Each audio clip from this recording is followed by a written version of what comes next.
বৈষম্য দূর করার এই সময়ে কেবল অপারেটরদের সাথেই সবচেয়ে বেশি বৈষম্য হচ্ছে মনে করেন কোয়াবের সভাপতি। ওটিটি প্ল্যাটফর্ম, আইএসপি সার্ভিস ও আইপিটিভির কারণে সংকটে পড়েছেন তারা। আজ সারা দেশের কেবল অপারেটরদের নিয়ে এক সভায় এসব কথা বলেন কোয়াব নেতারা। অতিরিক্ত লাইসেন্স ফি, নেটওয়ার্কের আধুনিকায়ন না হওয়া, পাইরেসি সহ নানা সমস্যায় গ্রাহক হারাচ্ছে কেবল অপারেটররা। অনেকেই ইন্টারনেট সংযোগ নিয়ে কেবল টিভি বিচ্ছিন্ন করছেন।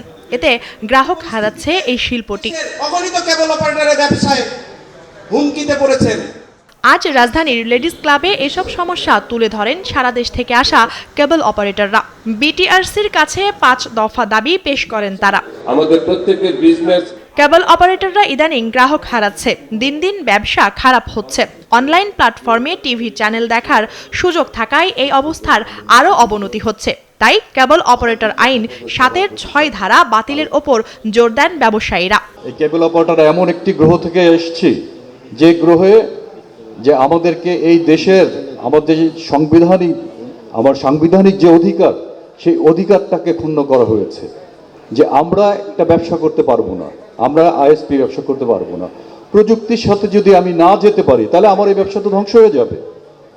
এই ব্যবসাকে টিকিয়ে রাখা কোনো অবস্থাতেই আর সম্ভব হবে না যদি আমরা আমাদের এই সিস্টেমের মধ্যে এইভাবে চলতে থাকি। তো সেজন্য আমাদেরকে আইএসপি অর্থাৎ ইন্টারনেট সার্ভিসের সঙ্গে সংযুক্ত হতে হবে।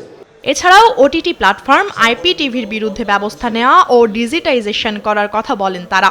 1 মাস দেখব, 1 মাসের মধ্যে যদি আমাদের এই 7-এর 6 ধারা বাতিল না হয় তাহলে আমরা কঠোর কর্মসূচিতে যাব এবং আমরা এই কেবল অপারেটররা স্বেচ্ছায় আমাদের বিটিভির লাইসেন্স সারেন্ডার করে দেব। যে লাইসেন্স আমার ব্যবসা নিরাপত্তা দিতে পারবে না, যে লাইসেন্সের কারণে আমি আরেকটি বিজনেস করতে পারবো না, তাহলে সেই লাইসেন্স ক্যারি করার কোনো দরকার নেই। ব্যবসায়ীরা বলেন, বিটিভির লাইসেন্স ফি কমাতে চেষ্টা চলছে। অবৈধভাবে ফ্রি সোর্সিংয়ের যে চ্যানেল চলছে তার নিয়ন্ত্রণের ভার বিটিভি ও বিটিআরসির। এ নিয়ে তাদের তৎপর হবার আহ্বান জানান কোয়াব নেতারা। মুনিয়া চৌধুরী, নাগরিক, Dhaka. Double million offer Walton fridge কিনে পেতে পারেন 20 লক্ষ টাকা। রয়েছে কোটি কোটি টাকার নিশ্চিত উপহার।